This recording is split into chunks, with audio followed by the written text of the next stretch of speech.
The last call from Briarwood Road.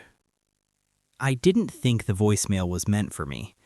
At first, I assumed it was a glitch, one of those random phone errors you ignore and forget about. That changed when I noticed the timestamp. The voicemail was dated 3 days in the future, and the voice on the message was mine. Briarwood Road isn't the kind of place where people expect something bad to happen.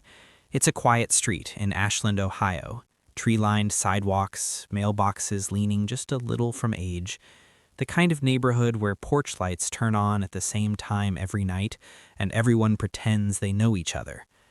I moved into number 219 last fall. The rent was cheap enough to feel suspicious, but I was desperate and tired of asking questions. The landlord didn't explain why the previous tenant left. He just handed me the keys and told me not to worry about the house next door. Number 217. I didn't think much of it at first. The place looked abandoned, but not in a dramatic way. No broken windows, no graffiti, just empty, like someone left and never came back. The first night I slept there, my phone rang at exactly 2:17 a.m. No caller ID. I answered, half asleep, expecting a wrong number or a robocall. No one spoke. All I could hear was breathing. Slow, steady, close enough that I could hear the faint click of saliva in someone's mouth. I said hello twice. The breathing didn't change. It didn't change. It just stayed there, like whoever was on the other end was listening to me listen to them. Then the call ended. I told myself it was nothing, some late-night prank. Ashland has bored teenagers like anywhere else. But the call came again the next night, same time, 2:17 a.m., same silence, same breathing. By the fourth night, I noticed something that made my stomach tighten. The breathing matched mine. When I inhaled, it inhaled. When I held my breath, it paused too. Perfectly synchronized, like a mirror. I hung up. My phone vibrated immediately. I had a voicemail. It was 27 seconds long. I didn't listen to it until morning. I told myself I didn't want to scare myself over nothing. That was the first lie I caught myself telling. When I finally played it, I had to sit down. The voice whispered, calm and clear, "Don't open the door. It learns faster when you watch it." I recognized the voice instantly. It was mine. I checked the voicemail details, trying to find any explanation that didn't involve me losing my mind. The message had been sent from inside my house. I searched every room, closets, bathroom, basement. I even checked the attic, even though I hated the idea of being trapped up there with something I couldn't see. Nothing. When I came back downstairs, I noticed something else. The front door of number 217 was open. I'm sure it hadn't been before. I would have noticed. The house had always been sealed up, quiet, untouched. That night, I finally spoke to Mrs. Calder. She lived alone in the house across the street and had been there longer than anyone else. When I mentioned number 217, her hands started shaking so badly she had to grip the porch railing. She told me about a college student named Daniel Mercer who lived there in 2009. Quiet kid, kept to himself. Neighbors reported strange calls coming from the house. Breathing, whispers, his own voice answering when no one was there.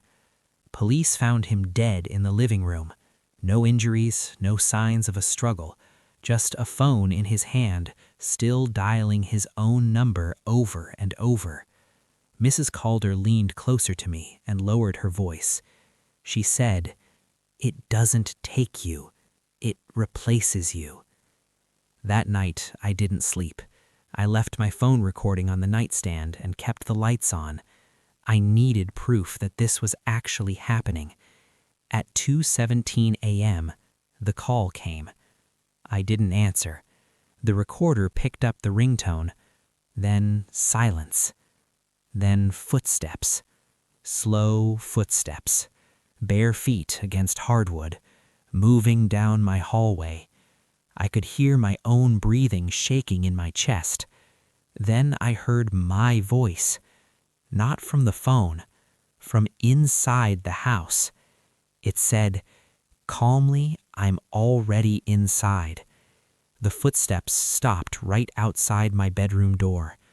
I didn't move, I didn't breathe, I didn't even blink. There was a knock. Just one.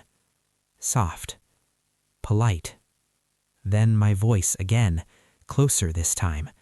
You can stop this. Just let me finish.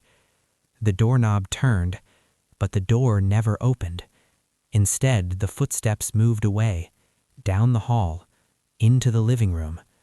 I heard the front door open, then close. Silence. In the morning, police cars lined Briarwood Road. They had found a man wandering barefoot down the street at dawn, confused, crying, insisting that someone had stolen his life. The man was me.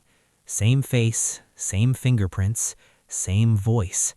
When he saw me standing on my porch, he screamed like he was looking at something impossible. They took him away. That was 3 weeks ago. The call stopped. The house next door stayed quiet. The door to 217 never opened again. I started to believe it was over. Tonight, my phone buzzed. New voicemail. Timestamp. Tomorrow. Message length? 15 minutes. I haven't listened to it yet, because if the voice on that message is mine again, that means whatever learned how to be me on Briarwood Road isn't done yet. And if my phone rings at 2:17 tomorrow morning, I already know what's waiting on the other end.